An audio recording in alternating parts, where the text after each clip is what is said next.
Okay, so I just wanted to go over with you your worksheet that you worked on yesterday. You read lesson 1 yesterday about the federal government. Want to go over everything that you actually were putting on paper. We're broken up into executive, legislative, judicial. The executive branch is the president, vice president. The legislative is what we call Congress, and it has two parts. One part is the House of Representatives. The other part is the Senate. So, and then the judicial branch is the United States Supreme Court. Now, what you were required to do yesterday on your worksheet was to actually put the names of the people who are actually hold these positions in our federal government. And remember, federal government means our national government. It takes care of the whole country. The country of the United States of America, this is the government that makes sure that everybody in the country has laws and they're following them, and then if the laws are just for the people. So you put some names with these positions. So under federal, this is the federal government, and the executive branch, we have the president and we have the vice president. And there wasn't a person in our class that didn't know that it was Donald Trump and Michael Pence. So yay, congratulations. I've had classes where they didn't know. So we're doing well. So you've got the president and the vice president. They have a name. There's a person. They have a job. They have duties. Now, on this sheet, did you notice I said duty? Okay, so on this sheet that you had, and I can't find the sheet that I gave you. Yours looks a little bit different. It has the pictures of the buildings, and it's very important that you're aware of these shapes of the buildings. I know that you guys didn't take the SAT test. You know that test that it takes a week to do the SAT test, and it's all kinds of questions. Well, this was actually one of the questions on the test. Was it gave you the building, and it said, is this the White House? Is this the Capitol building, or is this the legislative building? Yeah. And so, could you do it? Just by looking at the shape of the building. So, you know, the Capitol building usually has this like dome on it. So it's a little bit easier to be able to distinguish what it is. And then you've got the White House and the U.S. Supreme Court. And I think those are a little bit harder to distinguish. One thing you might remember is the Supreme Court building has a bunch of steps that lead up to the building, because they both have columns in front, but the Supreme Court building has the steps that you go up into. So what I wanted to do was go over just to do a review of the federal government with you. So you've got these two positions. Then in the legislative, which is Congress. So you've got Congress makes up the legislative branch, and those are two parts. You've got the Senate and you've got the House of Representatives.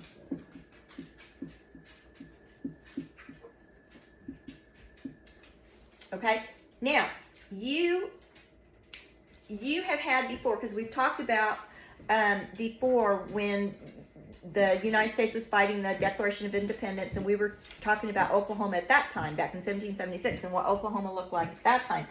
And the Founding Fathers said, one thing we want to make sure of is we want to make sure that every state has equal representation.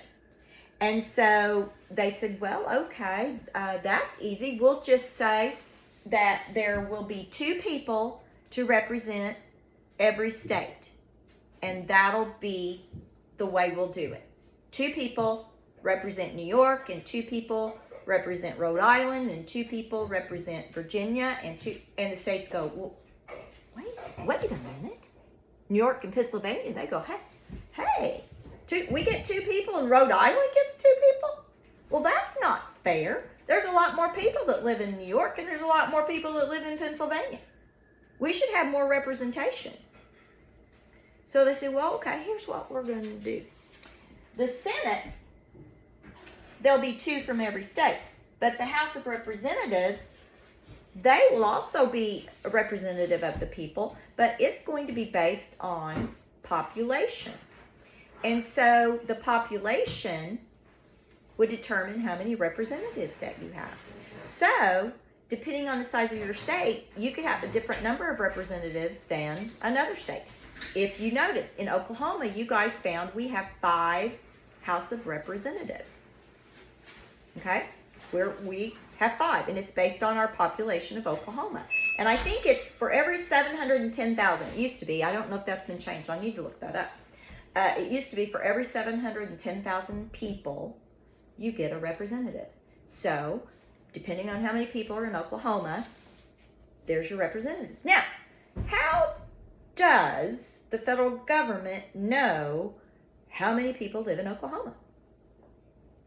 Does somebody from the United States government come and just start counting people as you walk down the street? Oh, there's 1, there's 2, little notebook. Something called the census. The census. Yes, the United States Census. And we've been getting phone calls, we get mail, we get emails, we get all kinds of things to be sure to turn in our census. Because one thing that the census does, it does a lot of things. But one of the things that it does is we tell how many people live in our house. There are 3 people that live here. There are 5 that think they're people. There's two people. 2 little doggies think they're people, but we don't count them. 3 people live in this house. Your parents, when they fill out the census, they'll put how many people live in your house.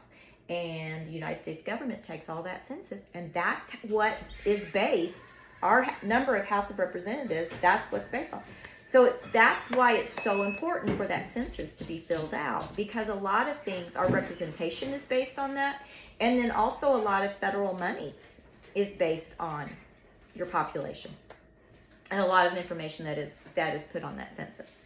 So you guys found that out, and then there was step 2. So I found out who the people were that read instructions and the people who didn't read instructions, and there weren't very many people who read that second box. So you were supposed to go back and highlight, after you found out who all of our House of Representatives were, you were to go back and highlight your representative. So, to those of you who did that, kudos. I'm going to give you $5 class dollars.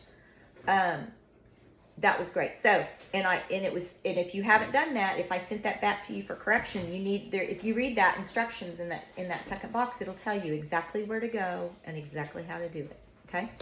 So, the other thing, moving down to the judicial, is our Supreme Court system.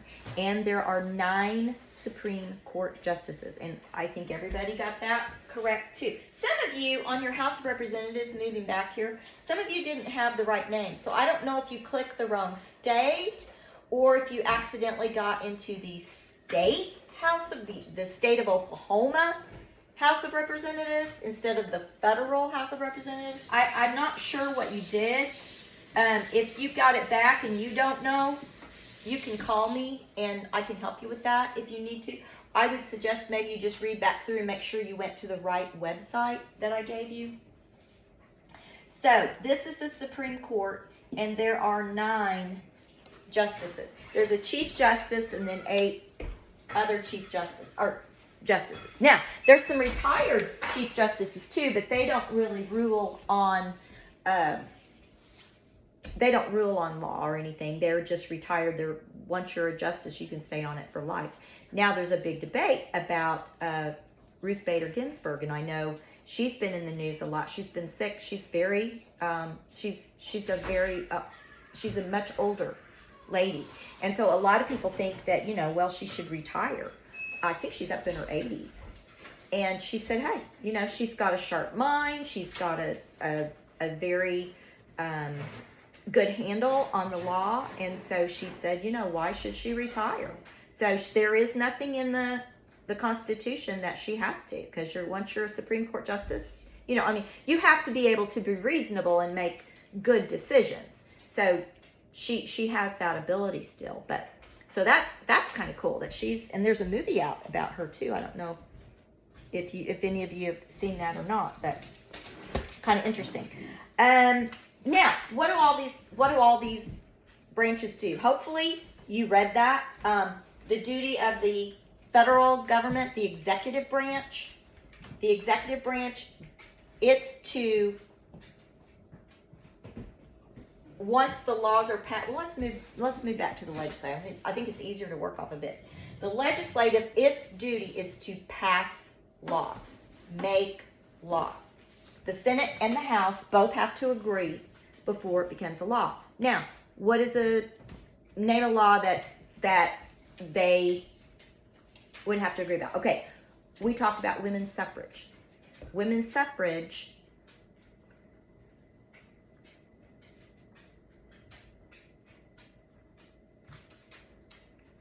was a law. I'm trying to think if that was federal or state.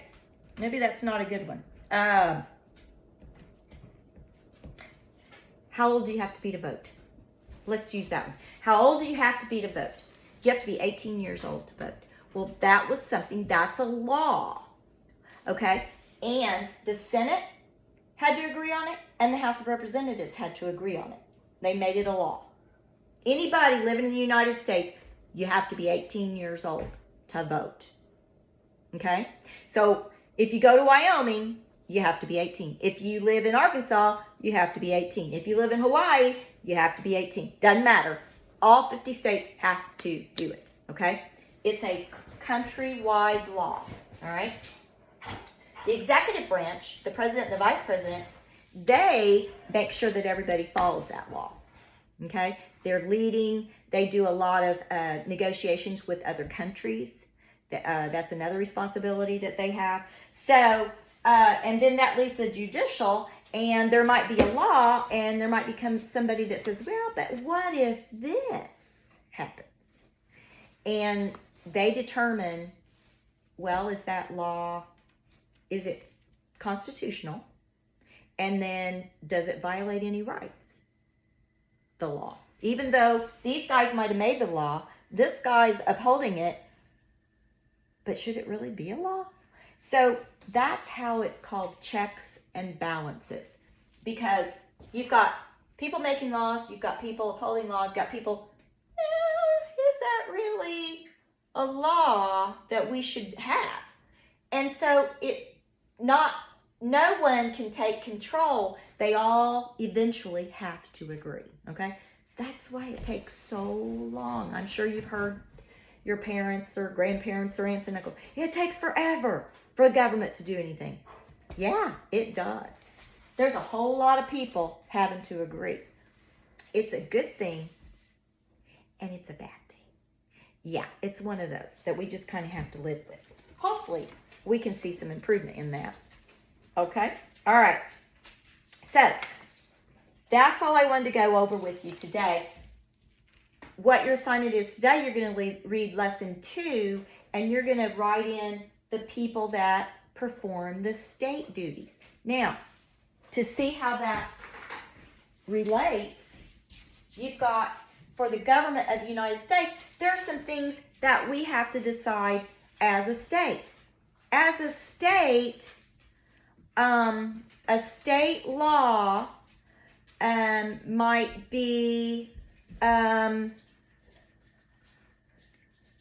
to think of a good one. Let me think of a good one, a good state law. Well, one of the things is sometimes when you live in the state, you have to pay state taxes. And some states that you live in, you don't have to. So that's one of the things that the state decides. Now everybody has to pay federal taxes because that's the federal government. But your state government, sometimes you do, sometimes you don't. Maybe there's a law about the roads. Used to be speed limit laws were by state. You know, how fast you can drive on your roads. Well, the state decides that. our turnpikes. When we get to our state, I don't know if you've ever driven down I-44 and your parents have to pay to drive down the road. That's a state thing. The state decides that. So, if somebody from Oregon says, hey, Washington, D.C., we don't like when we drive through Oklahoma, they charge us on their roads. And the people in Washington, D.C. would say, well, you need to take that up with Oklahoma because that doesn't really involve the whole country. That just involves Oklahoma. And they've decided to do that. And so if you're going to drive through there, you have to pay it. Okay? There are certain things that are state things. There's certain things that are federal things. So, who runs our state? Who is the head of our executive branch? The governor. That's what we call them. We don't call them the president of Oklahoma. We call them the governor of Oklahoma. Same thing. Their job is the same thing, but just in the state of Oklahoma. So governor, and then we have something called the lieutenant governor. It's a very military term. Lieutenant governor. Our legislature, exact same thing. We've got Congress, and we've got senators, and we've got House of Representatives. Okay? Now, over here, there's two, and this depends on the number of your state, your population. Your state is broken up into pieces, and I'll go into this more detail tomorrow, but you have one senator, one House of Representative. You do. And that's what you're going to find out today. Who is that? And then your judicial, same thing. You got the Supreme Court of Oklahoma. So it looks really similar. It's based on the United States Constitution, and that's our state government. So I will let you get busy with that. You can find the names that go in there. It should be very easy. The only thing that you're going to need is your address, and key your address in, and it will tell you exactly the names. Make sure you spell them right. That's just being respectful to spell someone's name right. You guys slow down. Take pride in your work. I'm getting some sloppy stuff. I don't like sloppy. Take pride in your work. Be proud of who you are. Think about what your name is. When you say your name, you want to be proud to say who you are. Okay?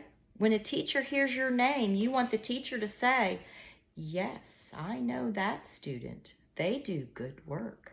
Okay? That's the reputation you want to have. A very good reputation. Because you know what? What you're learning right now, when you grow up and are an adult, that's the kind of reputation you want to have. And you won't if you don't learn it when you're 8 or 9. Okay? It's my job to help you get there. And I'm going to push you there. All right. Get busy. Stop sitting around listening to me. Get busy.